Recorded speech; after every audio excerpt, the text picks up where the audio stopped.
Hey guys, what's up? In this video, I'll show you how to upload a high quality video on WhatsApp status.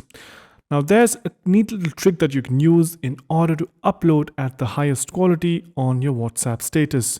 Now by default, if you upload something, the quality gets a little diminished, which means the file gets compressed a lot, and that is why you see a depreciation in the quality of the video.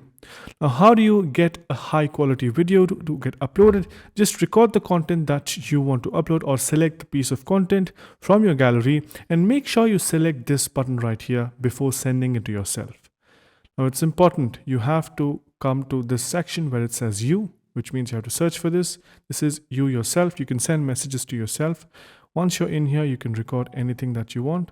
So I'll quickly record this video.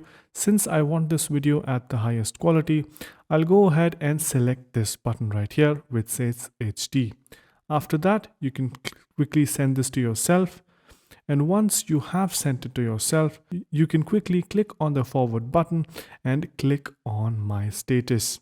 That is it. Once you do that, the video or the status will get uploaded. And yeah, this is probably the simplest and easiest way through which you can easily upload high quality videos on your WhatsApp status. Hope you guys found this video helpful. If you did, make sure you subscribe to the channel, like the video, and also comment down below on what next videos we should make. So yeah, that's pretty much it for this one. Thank you for watching. Bye bye.